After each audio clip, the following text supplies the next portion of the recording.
ताल्लुक है इमरान फारूक का, वो तो अभी इन्वेस्टिगेशन हो रही है, वो तो इल्ज़ाम है अभी तक। जी जी लेकिन आप इल्ज़ाम लगा रहे हैं। जी, इल्ज़ाम तो है, वो तो जाहिर है जब तक इसका फैसला नहीं होता, एक पार्टी रिलेटेड आदमी कोई बात कहेगा, वो जो भी बात कहेगा in the light of previous experience कहेगा।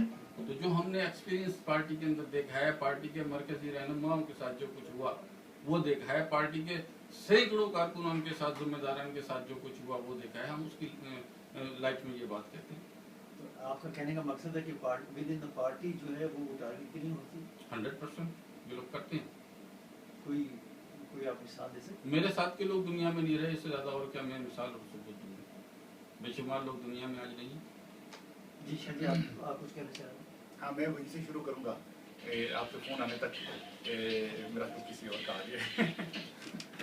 भारत मैं ये कहूँगा कि तमाम पार्टियों के अंदर लोगों के इख्तलाफात होते रहते हैं और इख्तलाफात अच्छी बात है, सेहतमंद बात है और इख्तलाफ होना चाहिए। पार्टी के अंदर इख्तलाफ होना कोई मसला नहीं है और इसी से पार्टी तरक्की करती है और आगे बढ़ती है। जहाँ तक ताल्लुक है कि नईम भाई का, नईम भाई जो पार्टी के साथ इख्तलाफ कर रहे हैं, ये इनका एक ज़ाती एक अमल है। अगर इनको ज़ाती तौर पर पार्टी से इख्तलाफ है, कोई रंजीदगी हुई या नाराज़गी हुई या जुल्म ज़्यादती हुई या एक मुल्क व कौम के लिए अगर ये सोच के कर रहे हैं तो फिर तो एक जायज़ बात है। और मेरा ख्याल है जहाँ तक ताल्लुक है कि पार्टी का अगर इनकी बात मुदल्लिल है तो साफ ज़ाहिर है उसको तस्लीम करना पड़ेगा और अगर बात दलील के साथ नहीं है, सबूत के साथ नहीं है तो फिर तो कोई ऐसी बात नहीं है। जहाँ तक ताल्लुक है कि इस मुल्क में रहते हुए भी उनके ऊपर अभी केस बने हैं, ताफसन के ऊपर भी बन रहे हैं, चल रहे हैं, तो उसके ऊपर भी कोई वाज़ेह अभी तक कोई ठोस सबूत नहीं आ सका।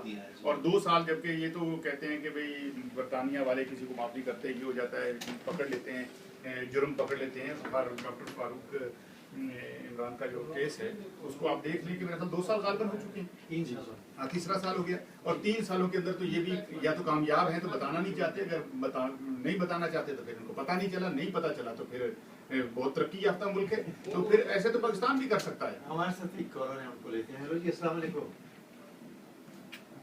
I'm all right, Amjad, how are you?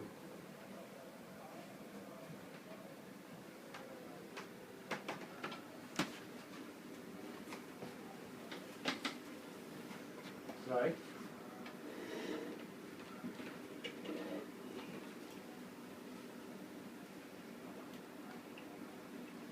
Right, okay.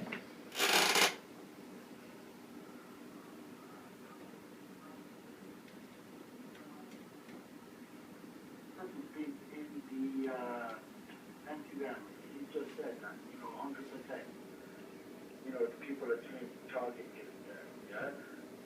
Are these just accusations from him, or do you have 100% proof? Right, okay, I'll ask this question to him.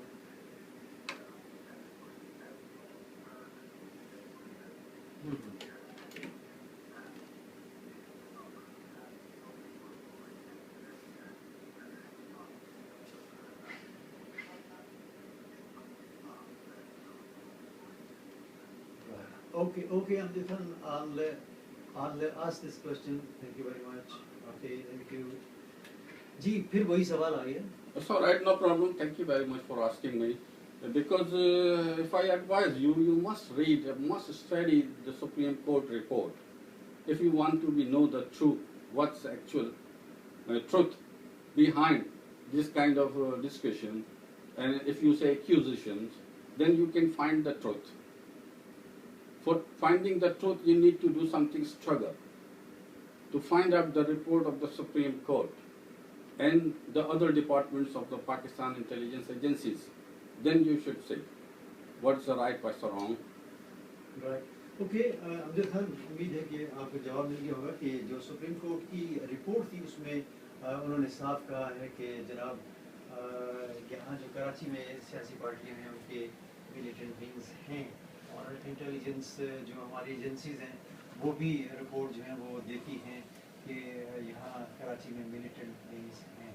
जी, क्या कहना चाह रहे हैं शाह साहब? ये मुझे, चूँकि मैं प्रोग्राम में भी हुआ हूँ तो मैं शुरू की बातें तो मैं नहीं जानता कि क्या क्या बातें हुई हैं, लेकिन ये आप जो बता रहे हैं कि क्या उसने अदालत आलिया ने ये लिखा है कि कराची के अंदर मिलिटेंट्स विंग्स हैं जी बिल्कुल लिखा किन है। के सिर्फ एमक्यूएम के हैं? नहीं, उन्होंने कहा है तमाम पार्टियों तमाम पार्टियों के। तो ये तो एक उन्होंने इसका मकसद ये तो हल हो गया ना कि इसका अगर इनको इतराज है नईम भाई को, तो नईम भाई का इतराज तो तमाम पार्टियों पर बराबर आना चाहिए ना, कि भाई किसी का भी नहीं होना चाहिए। ये मैं कह चुका हूँ। और जहाँ तक ताल्लुक है कि मैं जो बात करना चाह रहा था इसको मजमून को ओपन करने के लिए, कि जिसके हाथ में आ जाती है ना लाठी, तो भैंस को हाँकने का तरीका आ जाता है। लाठी जिसके हाथ में आई है, माफ किसी ने नहीं किया। अगर माफ करने की थोड़ी सी भी हमारे मुल्क में रीत होती ना, किसी ने अदालतों पे हमला करता हुआ कोई दिखाई देगा आपको? कोई अभी पिछले दिनों मोहतरमा बेनजीर का एक कत्ल हो गया, जिसने भी किया, पूरे मुल्क के अंदर हंगामा खड़ा हो गया, लूट मार और पता नहीं क्या उन्होंने जलाओ घिराव किया, कुछ नहीं किया। वो क्या था? और अगर मुशर्रफ की बारी आई तो आर्मी वालों ने कौन सी को कसर छोड़ी अदालत के ऊपर? जब कराची के अंदर हुआ तो किसने को कमी छोड़ी है? तो जब भी कोई पार्टी अगर कोई किसी की भी आ जाती है, अगर किसी को लूटने का मौका मिलता है तो वो बैंक पूरे के पूरे लूट के निकल लेता है। तो मसला ये है कि अब आप मुस्लिम कमर्शियल बैंक की तरफ मत जाएं। एक टैक्स आया है सवाल के। तो ये जिसका हाथ पड़ा है उन्होंने किया है। ये मजबूरी है कि ताकत को जिताने के लिए, मैं अक्सर कहता हूँ, अगर 1 मिनट मुझे दे दें तो, जी जी जी। ताकतवर साबित करने के लिए, अमेरिका को ये बताने के लिए कि मैं दुनिया का बॉस हूँ, ताकतवर हूँ, उसको गरीबों को मारना पड़ेगा। अगर वो गरीबों को नहीं मारेगा तो सोए हुए शेर की तरह या सोए हुए हाथी की तरह, रूस की तरह खामोश बैठा रहेगा, कोई उसको ताकत नहीं मानेगा। अमेरिका को ताकत मनवाने के लिए लोगों को गलत या सही मारना पड़ रहा है, और इसीलिए वो ताकत बना हुआ है। तो शायद ताकत का नहीं, ताकत जिसके पास है, जिस पार्टी के पास है, उनके जितने भी आप देख लें जयाले, हर पार्टी के अंदर जयालों का काम क्या होता है? बात नहीं सुननी, मार दो जी। तो ये चीजें जो चल रही है ये गलत हैं, हम तमाम की आप डिस्कशन को दूसरी तरफ लेके जा रहे हैं। मेरे पास एक ही तरफ रहनी चाहिए। टैक्स आया है, उसको वो सवाल करते हैं आपसे नहीं भाई। वो कहते हैं कि जी अब आपने एमक्यूएम छोड़ दी है, तो वो आपको खुशामदीद कहते हैं यहाँ रेडियो प्रोग्राम में। और दूसरा वो ये कहते हैं कि जी अब आप क्या सोच रहे हैं, क्या आप खान साहब को ज्वाइन करेंगे? मैंने इस बारे में अभी तक कुछ फैसला नहीं किया, क्योंकि जब मैंने सेपरेशन अनाउंस की थी तो मैंने पॉलिटिक्स छोड़ दी थी। मेरा दोबारा से पॉलिटिक्स ज्वाइन करने का कोई इरादा नहीं है, अभी कोई फैसला नहीं किया। अगर कोई ऐसी ऑफर मेरे पास हुई जो मुझे समझ में आती हो, उसमें सोचा जा सकता है। आगे आए थे सर। मुझे अभी भी आपके सामने एक फोन आया था, वो एमकेएम के शक्ल के रहनुमा है, और मैं नाम ले लेता हूँ, मंशा साहब का फोन आया था मुझे। मैंने उन्हें कहा कि फिर आपको लाइव लेते हैं, अभी आप फोन करें, लेकिन उन्होंने कहा नहीं, मेरा एक मैसेज है। उन्होंने ये कहा था कि नईम साहब माजरत के साथ मेरा कोई तल्लक नहीं है एमकेएम के साथ, सिर्फ उनका मैं मैसेज आपको दे रहा हूँ।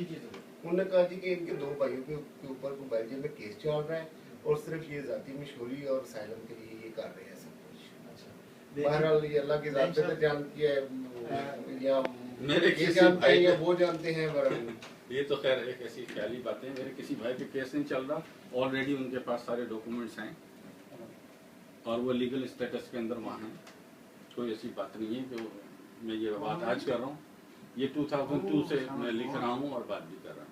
तो नहीं भाई, जो ये अभी आप कह रहे हैं कि सियासत में आप नहीं हैं, तो ये तो पूरी सियासत में आप बैठे हैं, आज इन हैं, ऑन रेडियो हैं, ऑन एयर हैं। ये सियासत तो आमतौर पे उसी को काउंट की जाती है जो किसी प्लेटफॉर्म से बात कर रहा हो, या इलेक्शन लड़ने की बात करें, या इलेक्शन लड़ने की बात कर रहा हो। और पाकिस्तान के अंदर जमीर का कैदी उसको कहा जाता है जो एक पार्टी से दूसरी पार्टी में बेहतर वजारतें मिल रही हूँ तो कहते हैं जमीर मेरा मलामत कर रहा था वहाँ एक्सक्यूज मी, तो मैंने दूसरी पार्टी ज्वाइन कर ली। तो इनके आने से पहले मैं एक सवाल और छोटा सा ऐसे ही कर देता हूँ। नहीं भाई, एक हमारे साथ कॉलर है, उसको लेते हैं। अस्सलाम वालेकुम। जी वालेकुम सलाम।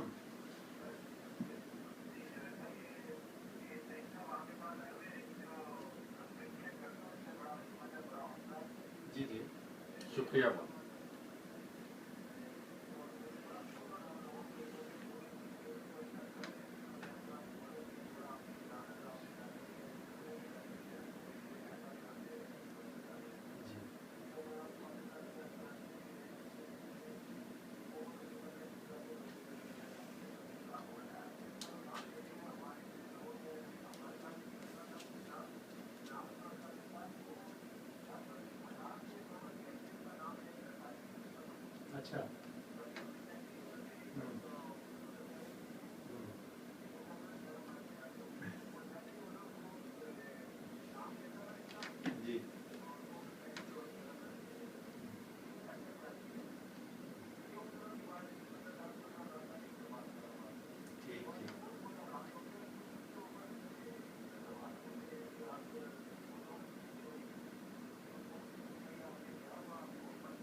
ठीक है। असद भाई कोई सवाल है आपके पास?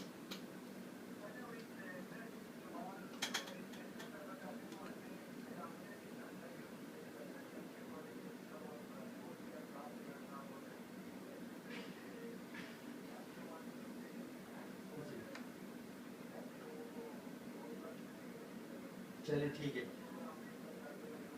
चलिए ठीक है असद भाई, बहुत बहुत शुक्रिया आपका, थैंक यू वेरी मच। अल्लाह हाफिज़।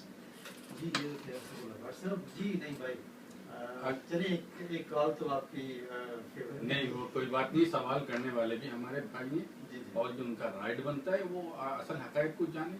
और मैं बहुत शुक्रिया अदा करता हूँ भाई का जिन्होंने मुझे अप्रिशिएट किया। लेकिन मैं एक वाकया अगर आप इजाज़त दें तो बताना चाहता हूँ मेरी ज़िंदगी का। सर बात ये है कि ये प्लेटफॉर्म जो है वो आज आपके लिए है। जी जी, आप बोलिए। वो हाँ जी, वो मेरी ही ज़िंदगी से मुताल्लिक है। शायद